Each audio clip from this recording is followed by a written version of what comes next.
Arthur was sat on his worn leather couch, half watching the evening news when the story broke. It had all started as a strange and distant tale, the kind of story you hear about and think, that's too far away to affect me. But as the minutes ticked by and the newscaster read aloud the name of his hometown, Strasbourg, the gravity of the situation pulled him in. The reporter's voice was shaky, struggling to maintain composure as she described what was happening. A bizarre phenomenon was underway. It was causing people to dance uncontrollably. This sent a chill up Arthur's spine. He'd heard something about this strange event before. The initial footage was almost surreal. People swaying and twirling in the streets, faces flushed with an eerie joy. It was being called the Dancing Plague, an echo of something long forgotten, something out of the Middle Ages. The year was 1518 when it was said it had last struck. Police were sent to intervene, but as they tried to control the crowds, something happened. The officers themselves began to sway, their stern expressions giving way to mindless grins as they joined in the frenetic dancing. Arthur watched in disbelief as the reporter's camera showed a people of all ages, from children to the elderly, dancing in silence, like marionettes with invisible strings. The advice came that people were to stay inside and lock their doors until better information was available. Arthur didn't need to be told this twice. He didn't go out much anyway and liked the comfort of his own home. He had plenty of food in his house. I'll try and make it last me until this is over, he thought. Minutes passed, then hours. Days blurred together.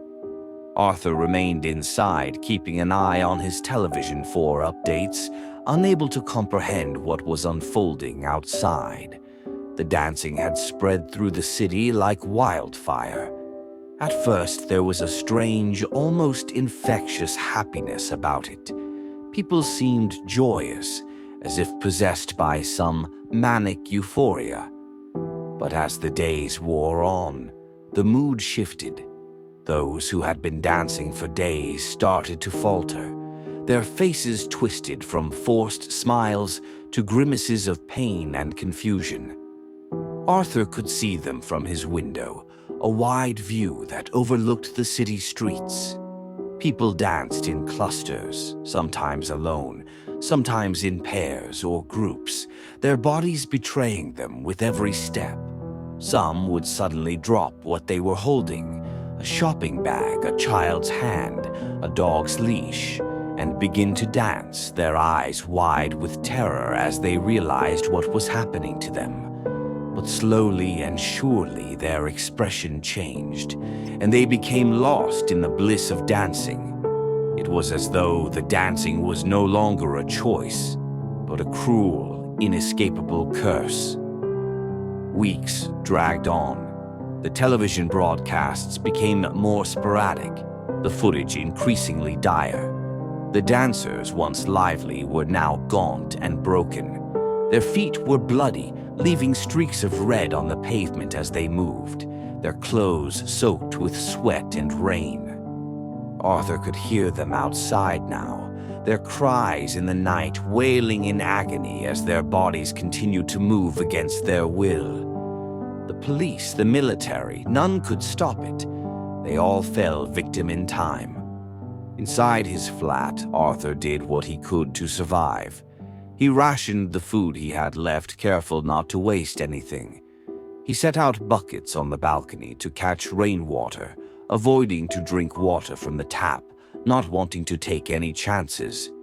The once vibrant world outside was now a nightmare, a city overrun by silent, tortured dancers. Sometimes, as they danced, they would look up at him. One in particular haunted his memories, a woman, young and pretty, who had once danced with joy at weddings and parties, now danced in pain. Her eyes, desperate, filled with tears, her mouth contorted into a terrible grin. The nights were the worst.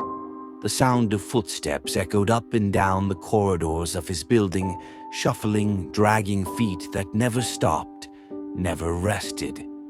Arthur pressed his pillow over his head, trying to block out the noise, but it was useless. The footsteps filled his dreams, turning them into endless nightmares of movement and pain. Eventually, the sound of dancing was joined by something else, sobs of pure agony as the pain overtook the victims. Arthur curled up in a ball and cried himself to sleep. He had no choice but to listen. Eventually, after several horrific days, the cries stopped, followed only by a heavy silence that chilled him to the bone. He knew deep down that the silence meant only one thing. They were dying. One by one, the dancers were succumbing to exhaustion, hunger, dehydration. The television had gone dead days ago, leaving him completely isolated. The weight of his solitude pressed down on him like a physical force. He knew he couldn't stay holed up forever. Supplies were dwindling, and the gnawing hunger in his belly told him it was time. He had to leave the safety of his flat and venture out into the world that had become a graveyard. Arthur prepared to venture out. Taking supplies, empty bags, and covering his mouth with a face mask, he stood by the door, his hand trembling as it hovered over the handle. He took a deep breath and steeled himself. He had to do this. There was no other choice. Slowly, he turned the knob and opened the door. Several bodies lay almost lifeless, their legs still twitching. They lay sprawled on the floor, twisted in unnatural angles, their faces frozen in expressions of horror and despair. Arthur gagged, the stench of sweat, blood, and decay hitting him like a wave. The walls, once pristine, were smeared with blood, where desperate hands had clawed, trying to find something to hold on to in their final moments.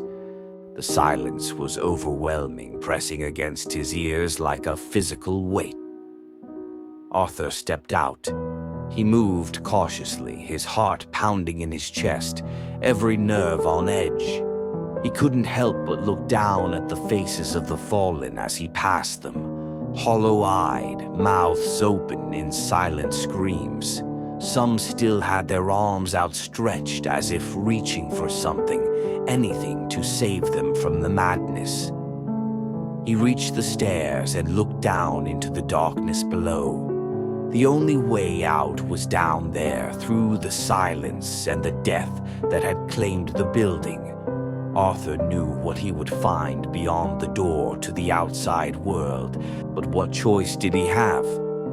He took a deep breath, steeled himself against the terror clawing at his mind, and began his descent.